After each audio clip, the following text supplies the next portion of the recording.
And I think I've seen some fantastic use cases for things like the head-mounted sets.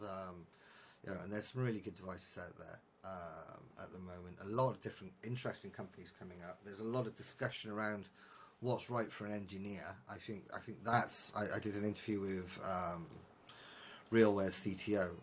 If anyone's in that area, that breaks down an awful lot of the considerations. It's very impartial, and full kudos to Kris for being a very impartial technologist rather than pushing his device, which is a very good device.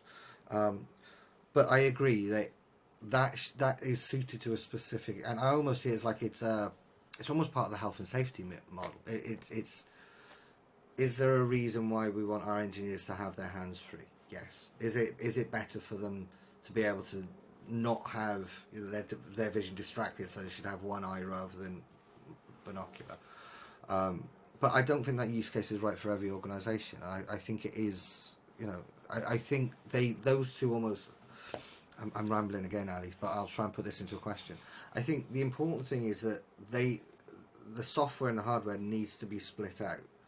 And as an industry, I think we haven't quite got there yet, where we're viewing this as a solution. You have to have the glasses and the headset, and I think that's probably the bit that will further that mass adoption.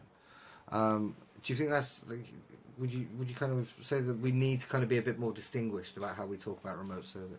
Yeah, because again, it goes back to the the you may get in front of a customer I'm thinking of as a field service organization, and their model isn't mature enough to handle, a very mature hardware device. And I mean, they could be just now going from paper to a mobile device for work order management, right?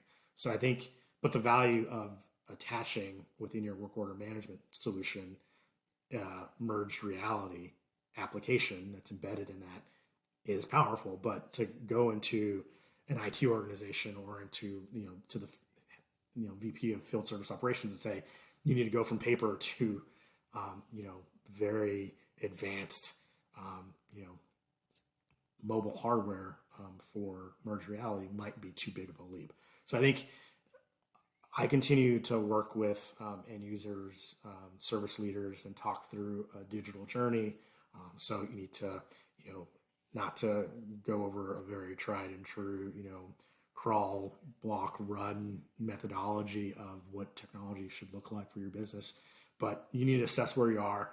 You need to understand what's the problem I'm trying to solve, and figure out what tools support that first step to get you the farthest along, and then build on that as you mature as a service organization, as work becomes more complex, as fixes need to evolve within your business, as your technician base changes and evolves, and they become more accustomed to leveraging technology, hardware or other views of collaboration.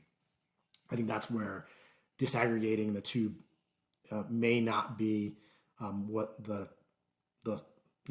application technology world wants to hear. Like, you want to have a bundled solution, a value, but I think that can only slow adoption, right? So why not ramp up the use case, improve the problem today, and then have companies be able to see how this works on their digital journey forward, as opposed to just stagnating and having companies think about homegrown solutions that are tough to innovate at the speed that needs to occur for service.